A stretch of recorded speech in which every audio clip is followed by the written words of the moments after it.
বিরোধী দলনেতা উনি যখন আলোচনা করছিলেন, সেই আলোচনার সময় একটা করদাতা সংক্রান্ত বিষয়ে শ্যামলবাবু, আপনি আপনার বক্তব্য রাখতে চেয়েছিলেন গতকালকে ঠিক অষ্টতর শেষে, মানে 12টায়।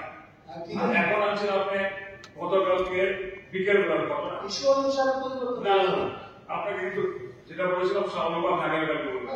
কোনো অসুবিধা নেই, বলুন আপনার মেইন ইস্যুটার মধ্যে যেটার জন্য কাল আমরা দাঁড়িয়েছি। না এখন যেহেতু একটা ইস্যু আছে না, এটা এই সময় তোলা যায় না। এটা কেন দিবেন না? আরে আপনি আমার কথাটা শুনুন না,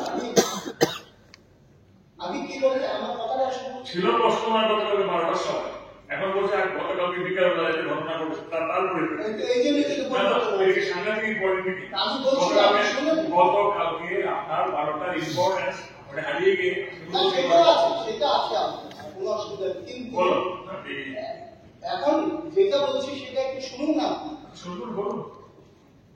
উনি যখন একজন করদাতা সম্পর্কে বলছিলেন, তখন পরিষদীয় মন্ত্রী, উনি দীর্ঘদিনের সম্মানিত, উনি বুঝেন সবকিছু, কিন্তু এই বিষয়ে উত্তেজিত হয়ে উনি বললেন, এটার মধ্য দিয়ে জিতেনবাবু আপনি আপনার জাত ছিনিয়েছেন। না, সঠিক না। আমি বলছি, আপনি শুনুন, বলুন। জাত ছিনিয়েছে শুনুন, সেটা পরের বিষয়, সেটা পরের বিষয়, এটা অনেক পরে উনি বিজেপি তো বল শুনে দিতে চান না জনতা যদি শ্বশুরিতে ড্রাগন শুনে শ্বশুরি আপনার শ্বশুরিতে কেউ শ্বশুরি করবে। আপনাদের এই শ্বশুরিটা আপনাদের যে নেগেটিভ প্রচার সবাই জানে, রাজ্যের মানুষ ভালো করে জানে। বিজেপি হলে কি করবো, বিজেপি দল উনি যদি বলতেন যে জিতেন বাবু আপনি আপনার দলের মানসিকতা বুঝিয়েছেন, সেটা ছিল আলাদা। উনি বলেছেন যে আপনার জাত চিনিয়েছে, এটা অত্যন্ত এটা উজ্জ্ব করা উচিত, পরিষ্কার করা উচিত। উনি আরো বললেন বাড়াবাড়ি করলে মেলামাটি ঢুকিয়ে দেবে।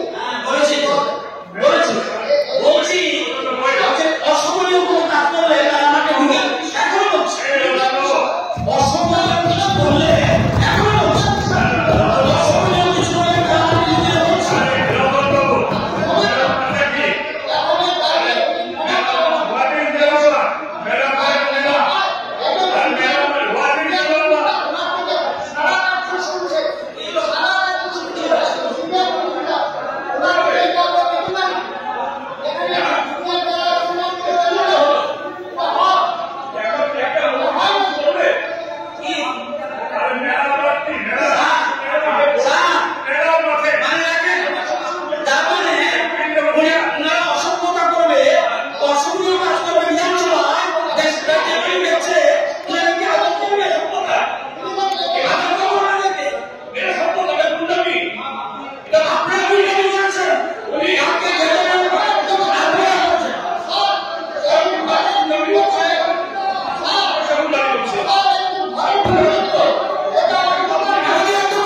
রেফারেন্স